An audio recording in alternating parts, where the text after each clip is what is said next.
Hi, this is Michael from Neatline Antique Maps, and I wanted to take a minute to show you a fantastic map, a map I really love. It's Doncker's map of the west coast of the Americas with insets of the Pacific Islands. So at first glance, the map is actually a little confusing to understand, and that's because Doncker has used a unique layout in which the main map is oriented with east at the top while the insets follow the traditional north at the top. And he does this in order to basically pack the map with as much information as possible, especially showing this long coastline of the Americas, which stretches, as you see here, from the Pacific Northwest all the way past Central America and down into modern-day Chile.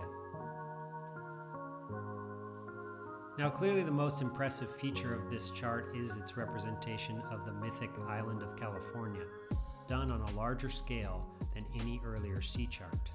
The shape and size of the California depicted here is what map scholars refer to as the second Sanson model. It's easy to identify by this northern coastline, which is indented by two large bays, and this sort of distinctive piece of land jutting out from the opposite mainland, labeled Agua Bella de Cato, the origins of which are not understood. But my favorite little cartographic relic is this place name, the River of the Strait.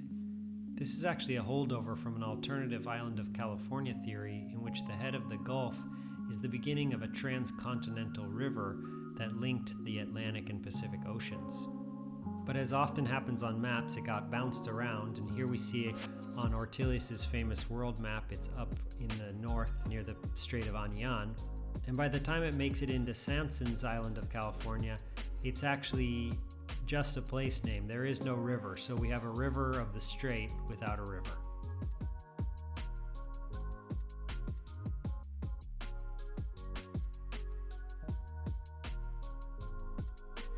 Now, as a kind of bonus, the chart features three insets that are important maps in their own right. The inset at the top focuses on the Japanese island of Hokkaido, along with two of the Kurili Islands. Hokkaido is a prominent feature on early maps, taking some form of the name Yedzo or Edzo, and in this inset we see new information recorded by Martin Vries less than 2 decades before.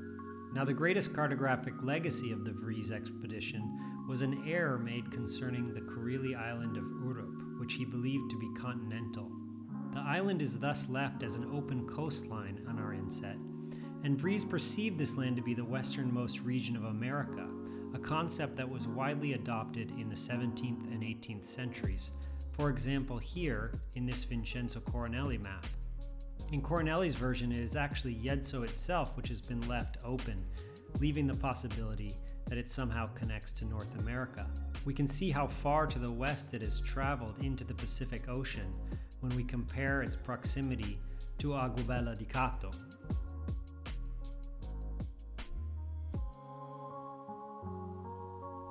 We skip past the middle inset of the Mariana Islands and part of Papua New Guinea and travel down south to the final inset, number 3. Here the chart delineates part of the eastern coastline of New Zealand, just 17 years after its European discovery in December of 1642 by Abel Tasman. And here we take note of the incredible vegetal design that Doncker has used to separate the insets from each other and from the main map.